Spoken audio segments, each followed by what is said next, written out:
Welcome back to the Everything is Black and White podcast. I'm Andrew Musgrove, joined by Sam Mulliner, and we're not only dancing there to the theme tune, we are dancing very happily because Newcastle beat Benfica 3-0 in the Champions League, but also because the midfield maestro, Sandro Tonali, has signed a secret contract deal, which effectively keeps him at the club till 2030. This is the news we've long waited for, that we've all wanted to read, see, hear. Sam, it's fantastic news, isn't it? Of course it is. Big players signing new contracts is always great news. Mate, I don't want to put a downer on things. I'm not going to, but just for this like little caveat, the way the world is at the moment with new contracts, I can't help, and it's the same whether it's a Newcastle player or a player elsewhere, that I just think, well, what's the release clause? That's just where we're at in with Premier League football in this country. So I wonder if there's anything on that side of things. But just as a blanket sort of piece of news, it is absolutely tremendous. You know, loyalty works both ways, and he's had his trials and tribulations. He's come out of that stronger mentally, we hope, and certainly on the pitch, he's been absolutely world class. There's no denying it. So to see him, you know, sign a extra couple of years to 2029, and then the club, not the player, the club have the extra option of another year. So like you say, you're all right. It's going to be 2030 unless something dramatic happens again. But yeah, it's fantastic news. It really is. Yeah, various reports out there, but as Sam said there, effectively Tonali has another 3 full seasons to run on his contract. And again, the good news about that is that then Newcastle United have the option of extending it by a further year. All secret, all kept under wraps, which is another fantastic thing. I say that despite being a journalist, but it's great that these things can happen away from the public, allowing the club to get on with their business. Interestingly as well, Sandro Tonali reportedly approached Newcastle United during that ban that he served for betting offences and offered to take a pay cut, which the club accepted. And that goes back to what you were just saying there about loyalty. Tonali is shown loyalty to the club for the support they offered during that 10 months. First off, by taking a pay cut during the ban, but also extending his stay on Tyneside until, like we say, effectively 2030. Yeah, like I say, loyalty works both ways. So it was great from Tonali, and what he did, yeah, it was the right thing to do. And there would have been a massive feeling of guilt on his part because, you know, you're the new big signing in the place, and for that to happen, which he would have known full well about, of course, because he was the one doing it and partaking in the illegal betting activity. There would have been huge guilt on his part. So it was, of course, it was the right thing to do. That is now a thing of the past. He's done that. He's done his time. He served his time, and that is well behind all of us as Newcastle fans, Newcastle as a club, and Sandro himself as a player and a human being. So he's kicked on massively well. I mean, with this happening, I mean, you're all rubbish because this happened nearly 18 months ago now, where he would have signed this contract. It's not an official club announcement, is it?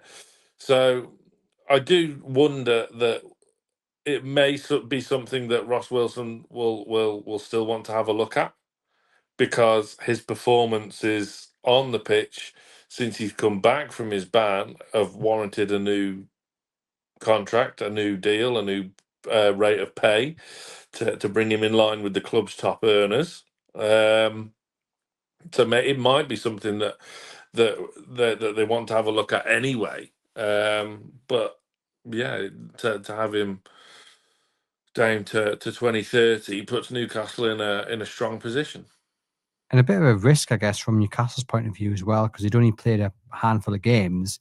But they saw obviously something in him, despite his lack of minutes and then this ban that he was serving, to extended his deal. You know, let's not run away from the fact that some players faced with 10 months out would not handle that very well.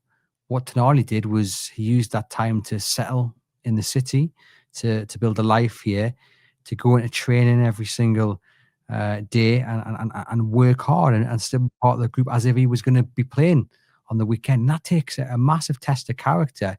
But even with that in mind, even with that commitment and desire to still turn up and work hard and be the very best version of yourself, there's no guarantee that he comes out the other side of that a brilliant footballer. The knock-on effect, both physically and mentally, could be huge. And as it is, he has turned out to be arguably the best midfielder I've seen. Not arguably, the best midfielder I've seen in my time at Newcastle United.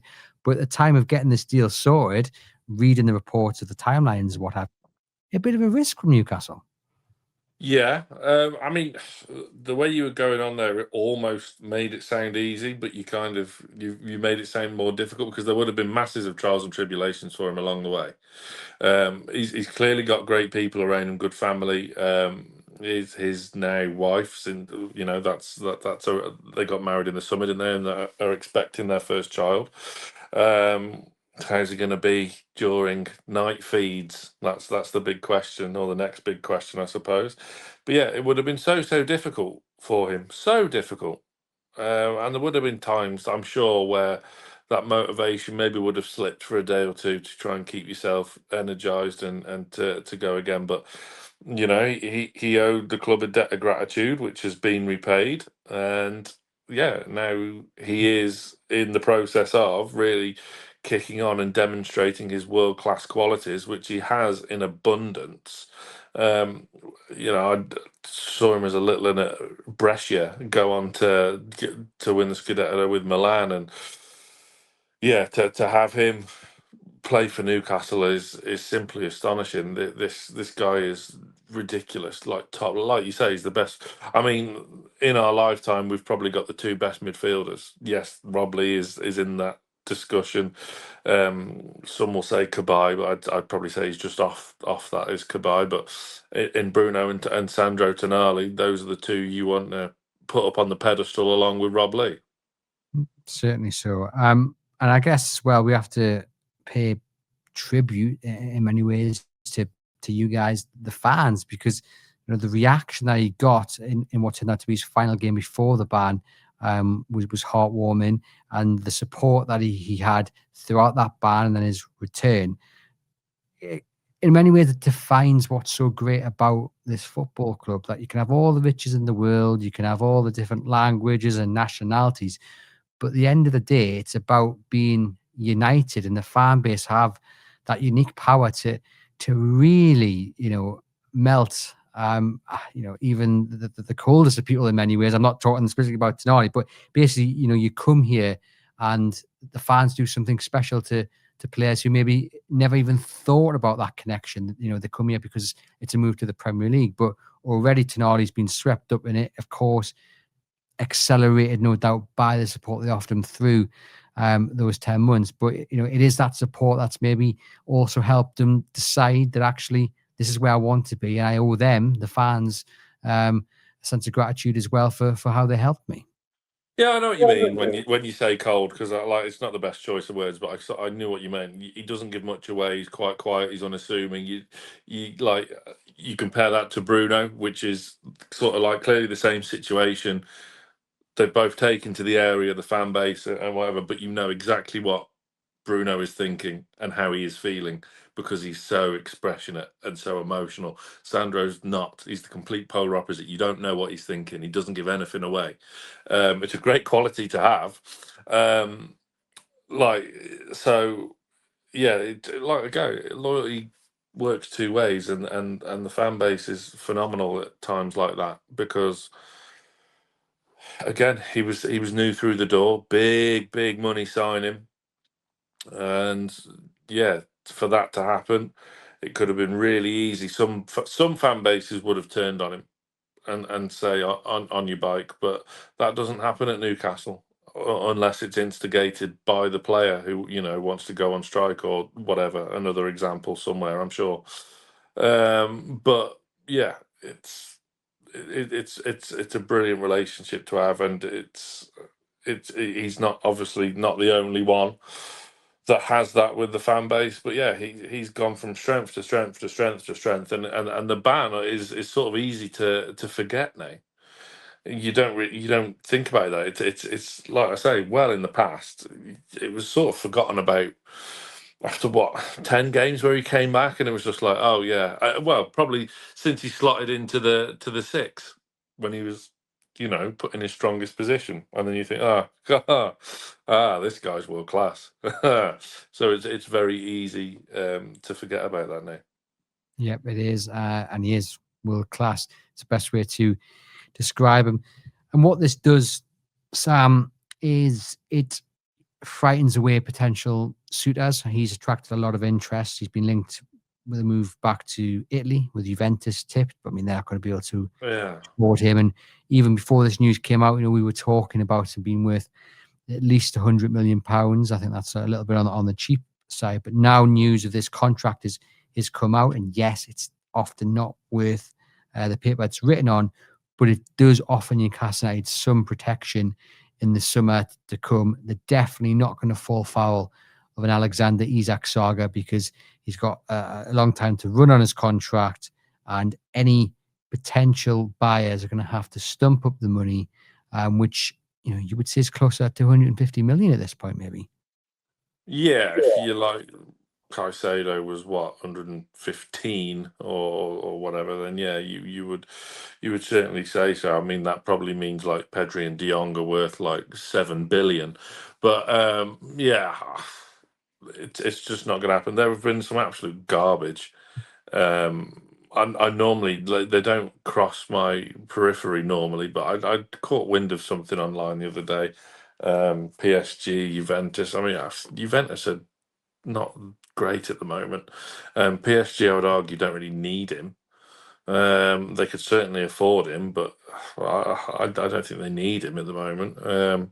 Man United as well, which is laughable at the best of times. But yeah, the sort of rumours of him going for 60, 70 million will be gone now. But and I think it is important for us to acknowledge it, because yes, it's a positive news story. I want to be positive. I don't want to drag it down, but you have to wonder if there is a release clause in the contract, because that is just the way things are at the moment. Yeah, but I think given the Alexander Isak saga, and I know this deal was done before that, I think Newcastle United are maybe a little bit wiser to release clauses. Obviously, there was one in that Bruno deal, which no one met last summer. Now, who knows? Maybe there is, maybe there isn't. I think any new deal that they potentially get around the table with Tonali will have one in. But again, I think lessons will have been learned, and it'll be a high number, but an achievable number for some clubs. But it certainly won't undervalue them, and it'll be very clear. You want this player. This is the release clause. But whether there's one in the current deal, I'm not too sure. I would imagine, this is just me share my opinion, given the position Tonali was in, that Newcastle probably had quite a strong hand in it. So, talk of a release deal, if that had been presented to me at the time, I would have gone, well, you're not really in the best position, are you? We're going to thank you for taking the pay cut. We want to extend your deal, but we're not going to give you a way out, because you kind of owe us in many ways. So I'd be interested to find out. But certainly any new deal that gets signed, which, as you mentioned earlier, will have to be done in the coming years, probably will do. But I mean, ironically, given talk about Isak, the fact that they sold him for £130 million is also another reason, combined with the news of this new deal, which just makes you a little bit relaxed about Tonali's future, because they're not in a PSR mess. They can relax about it. They don't have to sell. And it means that they can get to a new deal with better terms for Tonali in time, without having to rush around and panic. Yeah, I think that's a good point as well.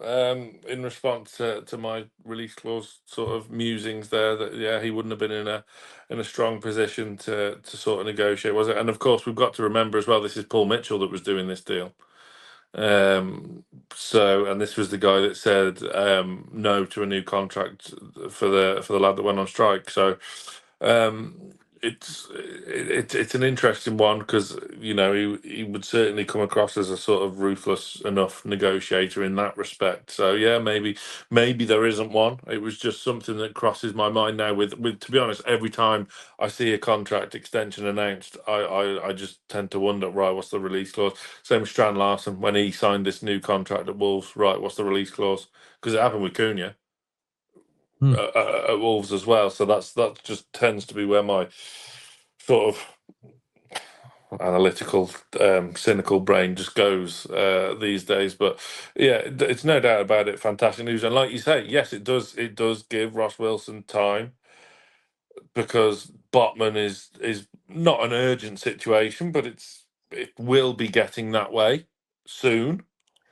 Same with Livramento, maybe the same with Hall as well, and yeah, we'll see what happens. There's still a lot of things to do whilst we have that PSR headroom. Um, but yeah, there's no doubt about it. They've got a lot of time on their side now to sort that side of things out with Tonali. It's fantastic, whichever way you look at it. I don't know if you're going to be happy with this correction, Sam. But actually, it was Dan Ashworth. Was it really? It was. Well, that's even better then. It was Dan Really? Ashworth. Yeah, one of the last things he did. Because I was just looking at the timings there, and I thought we were a bit of a year out because Tonali was banned in July 2023, and Mitchell didn't join until the summer after. So yeah, it was under Ashworth that he got that new deal. Well, no, thank you for correcting me. I don't mind being corrected whatsoever. But that's really good. I mean, there's a guy that keeps landing on his feet, isn't it? Dan Ashworth. My word, how's he wormed his way back into the FA? But that's very much a separate point. Hey, But shrewd. deals like this, the man knows a Yeah, thing, right? absolutely. Shrewd. So yeah, no, great. I mean, to be fair to Dan Ashworth, He's thinking he about it. he did some good deals, didn't he? I mean, we kind of paid for him in the end because him and um, Amanda Staveley and that sort of that kind of, I don't want to use the word era because we're still in that sort of same thing, but that sort of time, those deals were sort of why we landed in the PSR mess that we found ourselves in. But there were some good deals done there, wasn't there? Yeah, they were, and we're paying dividends for it now. Penultimate question then, Sam. Is this a statement deal? Now, obviously, it's been done in the background. It's all coming out now, but will it send shockwaves? Is too big of a word to use, but will it have an impact on the dressing room and the other stars who probably already knew about it? To be fair, I'm I don't sure. know. You don't think they talk about it? Do you talk about money to your colleagues? Not necessarily money, but he's not got a pay rise. So it's like, oh, I'm staying for. I've signed you a deal for a couple of years. I imagine that gets talked about, right? Not necessarily the money, but I imagine some of them knew. His closest confidants probably knew about the extension. So will it have an impact on the big stars who have called for ambition and what have you? Bruno being the prime example, and will it have an impact on the rest of the footballing world? Newcastle United aren't here just to make up the numbers. They're signing good players, they're keeping their best stars for long periods of time as well, and the best stars want to stay. Yeah, and I think that will go a long way to sort of mend that reputation since the summer. Um, since we lost the previous striker that didn't want to be here, the reputation would have took a knock. But the fact that we've still got Bruno, we've tied down Tonali. Hopefully, Botman will do the same. Voltemada has started off so well. I mean, before we do wrap about tonight, I do want to touch on the last two games because my word, the game against Benfica was very heartwarming as opposed to the Brighton one, which very much wasn't. But yeah, that will certainly go a long way to sort of not mend, but sustain the reputation of Newcastle United that had been growing around Europe to any potential future signings from different leagues around Europe. That, it's not a flash in the pan. Players, there's not going to be a mass exodus. So yeah, getting Tonali that, I mean, yeah, it's fantastic news on so many different levels to keep a player of that quality for his prime years, I suppose. There we go. Fantastic news to add to that 3-0 victory over Benfica. Where he didn't even play. He didn't, which was the beautiful thing about it. We did it without having to use our best player. Be interesting to see if he starts on Saturday against Fulham. Me and John Gibson have done the match preview. There's also a reflection of that game against Benfica, which will come out after this show, because the news about Tonali has superseded that. But do watch out for that. We've just got podcasts coming out of our ears, just like hopefully Newcastle do, and with Botman and others following in Tonali's footsteps. But yeah, fantastic news. Boost you guys even more going into Saturday. Sam, thank you as always for providing your insight into Newcastle United. It has been a pleasure as always. Remember, this episode is sponsored by NordVPN. Do click the link in the podcast description box for an exclusive offer on your plan. No risk with a 30-day money-back guarantee. Support the podcast and keep yourself safe at the same time. And we'll see you guys very soon.